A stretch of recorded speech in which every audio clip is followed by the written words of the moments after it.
Vera, Catholics and Protestants, North and South, Loyalists and Nationalists, created a new chapter in Irish history today on the steps of the GPO.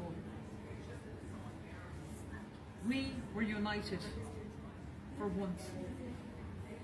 Hundreds of years the British government, the Irish government and Sinn Féin talked about unity, never created it. Today is a landmark in the new chapter of the new Ireland in history.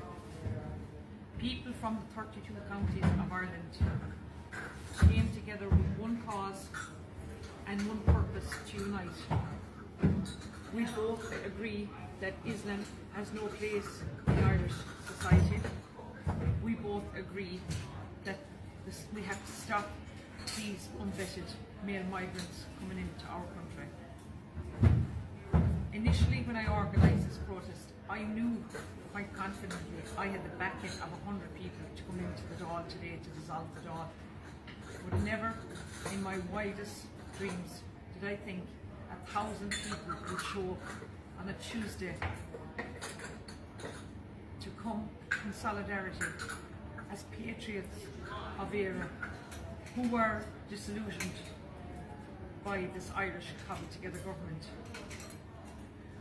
We had some amazing speakers today. Speakers spoke from the heart of their own experiences, and you know, history will remember today, 109 years on from the East Rising. We had the reincarnation of Countess Markievicz, who read out our constitution, and it was a remarkable day. And you know, the best thing was people got out of their cars, their taxis, their cars when they knew what we were protesting against, this Irish cobbled together government and the corruption they've inflicted on the Irish people.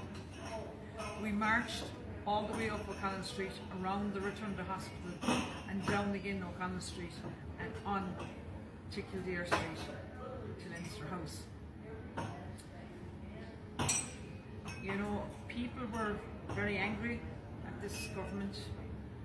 You know, we stood at the gates of the Dáil and shouted in, "Cowards come out, traitors come out." Yet none of them had the courage to come out and face us. But to be fair, one man that stood out today was Garda Ronan, who was a mediator on both sides, I believe. You know, he allowed me permission to go inside the gates of Dáil Éire and hand the captain of Leinster House, along with the superintendent in the background of Leinster House. What a speech, what I had written, that, you know, hoping that we were going to get into the Dáil to speak in the Dáil chambers. And I'm just going to read out the speech I made, and this now has proven a stepping stone in Irish history, because this is now going to be on the Dáil record. So I'm just going to share with you what speech I wrote. Ceann Comhairle, members of the Dáil and the Seanad. I stand here today not as a politician, but as a daughter of Ireland, and as a voice for thousands who have no voice in these chambers. I stand on behalf of 16,000 Irish men, women and children sleeping in hotel rooms, tents, cars and doorways, while government provides homes, services and entitlements to outsiders first. This is a national disgrace. I stand for a lost generation of young Irish people who cannot afford to buy a home, to rent or even dream of raising a family in the land their grandparents built. They are immigrating in their thousands while their own country is sold out from under them.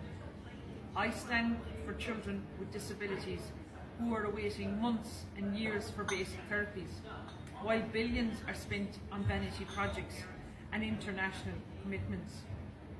I speak for families waiting years for surgeries, scans and life-saving treatment, while we are told the health system is under pressure. Yes, under pressure from the failure of leadership, under pressure from the mismanagement, under pressure from overreach and imported demand. I speak for those who died alone in nursing homes during lockdowns, and I speak for families now living with excessive deaths, many of which are serious questions that have been buried by the media silence, HSE stonewalling and government complicity.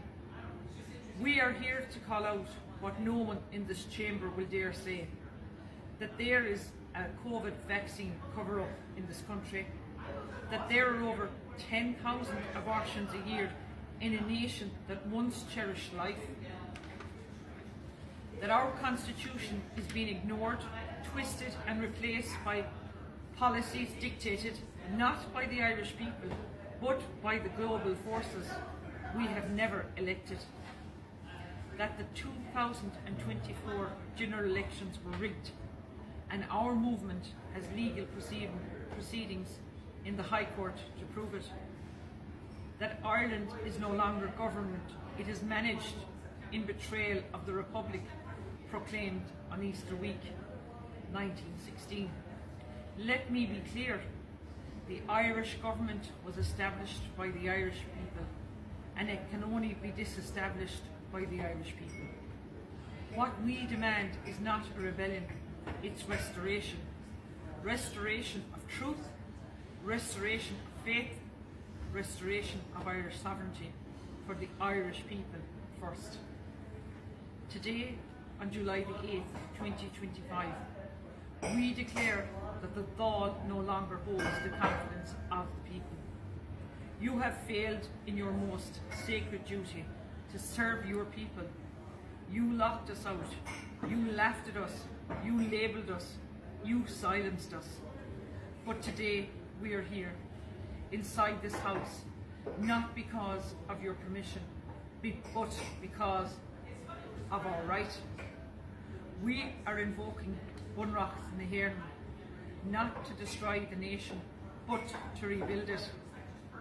We demand a national citizens' army, not chosen by you, but elected by the people, to begin drafting a new Irish constitution that protects Irish housing for Irish people, Irish land for Irish ownership, Irish values, faith and heritage, Irish lives from the unborn to the elderly, and most of all, truth and accountability in public life.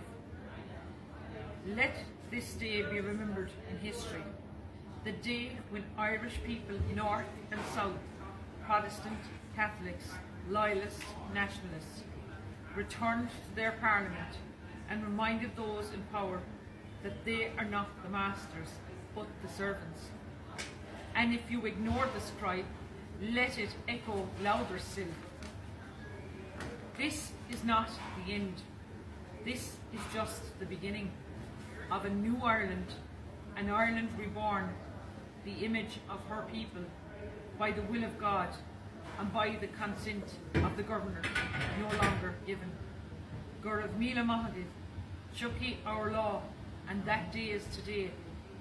Signed, Michelle Keane, on behalf of the citizens of Ireland. Gurav Míle Maithidh.